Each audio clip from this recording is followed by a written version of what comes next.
Hello guys! So, andito na naman tayo sa ating favorite place. So, ayan. Dito lang tayo guys. Ipapakita ko lang sa iyo yung binili ko dun sa supermarket. Ito yung ano. Ito yung gulay. Ito yung gulay na sabi ko cheetah. Pero spinach sa kanila to eh. Ito. Ibang klase ng spinach. Gagawin ko tong curry. Nagbabad na rin ako ng dal. Ito guys. Ito. Ito yung dal, oh. Ayan. Nagbabad na ako nito kasi ihahalo yan dyan. Curry gagataan ko. Mamaya ko pa ito lulutuin pero nililinis ko na para mabilis ba. Mamaya ihiwain na lang. At iaano na lang to sa papakuluan lang to guys. Tapos, pag naluto na to, lalagyan na ng gata. Yung dal muna, i-pressure cooker. Tapos, lalagyan na yung gata. Okay na, magpa-fried ng mustard seed ulit. Yan lang, simple lang guys. So, okay na to. Papatuluin na lang natin to, ganyan lang. So, ayan. Paganyanin lang natin para matulo siya guys. Para mamaya. So, ito. Ilagay na natin to doon sa labas. Itong inipon natin. Halagyan pa rin natin yan. Mamaya baka magtanim ako, pero di ko sure Hapon na guys dito. Alas 3 na. So, mainit ang panahon. Ngayon lang, kani-kani na lang uminit. Pero pag umaga, ayan. Ayan guys, oh. Pang natin yan guys sa sa halaman. Sa halaman doon sa likod ko. Di ko pa sa inyo napakita yung aking doon sa likod, yung halaman. Pag hindi ako tinaman, ako guys, sasama ko kayo doon para tanim natin yung ito oh. Ito. Binabad ko siya para magkaroon siya ng mga ugat. Tapos ito, buto ng ampalaya. Hindi ko lang sure kung Kinakain, nyo, dami ko na sanang halaman. Kung hindi kinakain ng tinitira ng tawag nito. Mga ibon. Malalaking ibon dito, parang kalapate. Tapos may kalapate din. Tikman ko nga yung binili kong tawag nito. Binili kong orange kung matamis ka. Ito yung pinadala ko kasi. Hindi ko alam kung ako kakape. Parang sawa na ako magkape. Hindi ko alam kung ano yung ko. Alam ko na yung sampurado. Kakain ako. Tamis! Matamis na may konting asim, pero hindi siya as in maasim na asim. Pero okay lang yan. Yung kasi binibili namin dati ni ma'am, tuyot. Ito juicy. Na maasim. Mix yung niya. Tamis. Sweet and sour. Yung pala. Ilagay natin ito. Dito.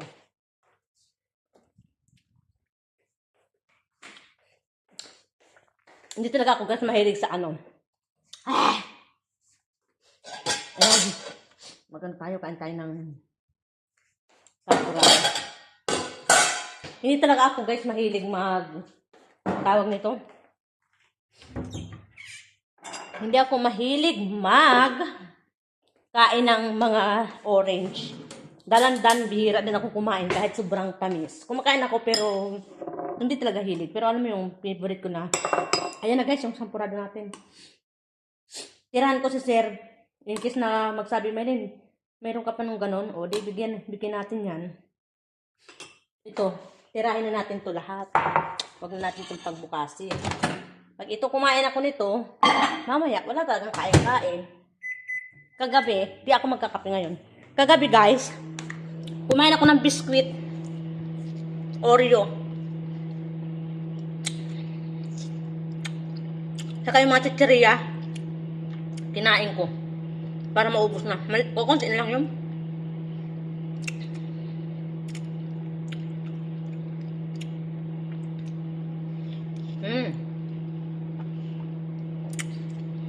Nag-gym ako.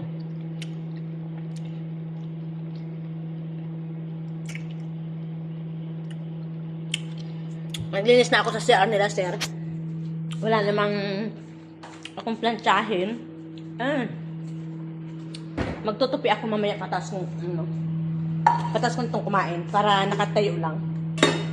Ayan na rin yung bigas na sasaingin natin mamaya para i-serve. So at least naka-prepare na. Ito kasi kailangan ibabad to. Yung dal. Kasi pag hindi binabad, yung gas, hindi ko maintindihan yung sinabi ni ma'am. Mataas yung gas, acid. Gasid, hindi ko maintindihan yung sinabi ni ma'am. Basta, yun yung sinabi niya. Mataas daw yung ganun. Kaya parang sisikmurahin ka, mamaya ko na isa talansan.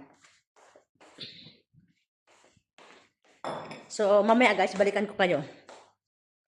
Ayun, dyan na naman tayo. So, ayun. Prepare ko na, ko na sa pressure cooker yung ating dal. Para mamaya magpupunta ako sa gym. Lagyan natin ng konting tubig. I-pressure natin siya. I-pressure cooker natin to kasi kailangan yan pang pressure cooker. Kasi matigas yan guys. So, pressure cooker natin. Tapos, kumuha ako ng yun yung sa mixer, sa chida curry. Tapos, kumuha ako ng okra, baji. Ito naman yung natin sir. Igagawin yung baji. Tama na yan. Yan. Ayan. Ayan yung pinili ko, maliliit lang. Tama na yan. So, hugasan na rin natin yan. Alam nyo kung ba't ako naka-jacket? Gusto. Dun sa kwarto ko guys, sobrang lamig. Pero dito sa kwarto nila, dito sa room nila ma'am, ay sa bahay nila ma'am, mainit. Hindi ako nilalamig. So ito na yung ating inano. Mamaya ihiwain ko lang yan. Linisan natin yung okra. Hugasan muna natin. Bago natin hiwain. Kasi di ba pag hiniwa natin ito pag hiniwa na natin tapos hugasan, yun yung nandyan yung mga laway-laway, di ba? Kami nga, pag gumawa nito, hugasan muna yan, tapos pupunasan. Kasi ang budget nila, ma'am, na sinasabi nilang, tinatawag nilang budget sa Indian, yun yung mga sa atin, gisa. Halimbawa, ang palaya, igigisa natin sa itlog, dapat tuyo. Walang tubig. Tapos, dapat siya parang brown. As in, sunog konti. So, dito lang natin siya ilagay. Wait. Dito natin ilagay. Para hindi siya, para makatuyuan ba. Ito malinis to. Hinugasan ko na nga yun, di ba? Ito yung ibibigay ko sa sa pusa. Mamaya. Pero saan natin yan ilalagay? Ay, ba't ang hina ng ko? Kailangan kasi to, malaga na yan. Para mamaya pagbalik ko, maano na natin. Ito okay na rin to. Mamaya na lang din yan, hiwain. So, wait lang guys. Ayan guys, hiwain ko na lang to guys. Para pagdating ko, wala na. Ang ilalagay kong kamatis, ito lang. Kaunti lang, tsaka kalahati lang ng sibuyas. Ganito yung hiwa namin guys dito. Depende sa hiwa. Ayan, narinig niyo yung whistle. Kasi na siya. Ganyan lang. Minsan, ganyan lang, dalawang hati lang. Para mabilis maluto. Ito guys, nakita ko lang naman to sa TikTok. Ay, sa TikTok, sorry. Mahalatang adik sa TikTok na. Kita ko lang to sa sa luto na binili ni ma'am. Parang ginaya ko lang. May kamatis. Ganun. Parang marami yung natin guys. Yung nakuhang okra. Pero ibalik ko na lang siguro. Madali lang yun na lumambot. Kasi yun di pa binabad na natin.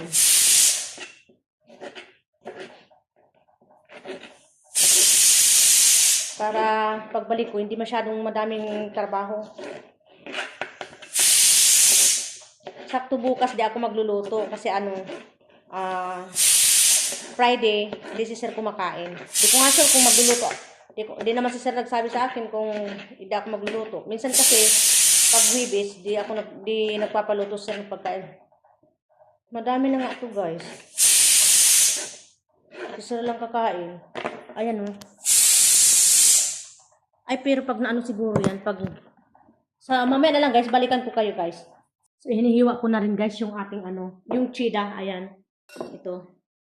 Maliliit lang ang hiwa guys, as in maliliit na maliliit. Hindi sila hindi sila pwedeng katulad sa atin na pag naghiwa tayo ng mga gulay yung tangkay-tangkay, parang ganun. Tingnan niyo kung gaano kaliliit. Kahit sa yung cabbage no, pag iniwa mo yun, mahahaba pero maninipis, as in maninipis. So ganito lang siya guys. Ang hiwa. Para pagdating ko guys, luto na lang. Mabilis na lang ang luto. Tapos pala nagmamadali akong magluto tapos hindi magdadala ng food si Sir bukas. Kasi wala sila sir dito nung New Year. Nung Pasko. So, malay mo, may mag-lunch sila sa labas. Palagi naglalunch sa labas si Sir. Pero di natin sure. At least mabuti na yung sure. So, mahirap din na ginagawa ko na to kasi para matapos na. Para pagdating ko. Saka hindi ako nagmamadali. Pag nag-gym kasi ako, magmadali ako guys. Kasi iniisip ko nga, maghihiwa pa. Hindi kasi, madami pa kasing madami pang kailangang sitsiburitsi ba. So at least, kapag ginawa ko na to, edi, tapos na. Pinutol ko para maiksi lang. Mahirap maghiwa ng mga, ng Indian. Hiwa-hiwa ng ganito.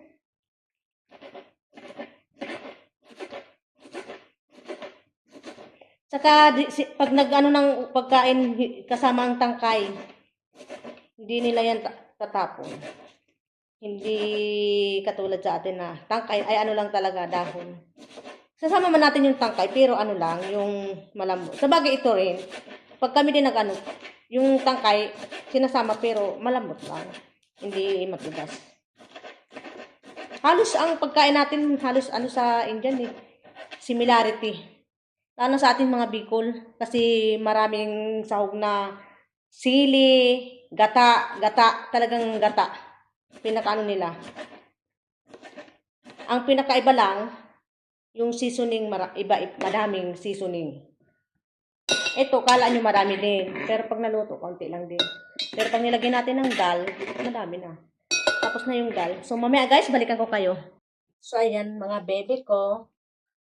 Nakabis na ako katulad ng sinabi ko. Kasi pupunta tayo ng gym. Ang style ng ating mga hair lalo ay mga ganito lang. Tapos, as usual, magsapatos tayo ng walang medyas. Kasi talaga hindi ako nag-medyas. Hindi naman siya masakit. Kung magtakbo siguro, masakit. Ay, hindi rin. Na-try ko na rin.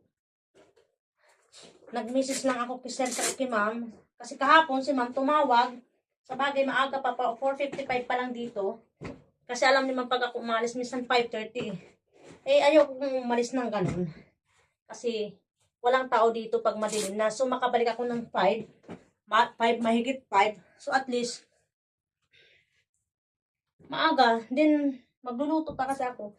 Ngayon di ko na kayo sasama doon kasi kahapon nandoon din ako. Ang mangyayari ay i-charge ko tong cellphone na to. So, alis na ako guys. See you.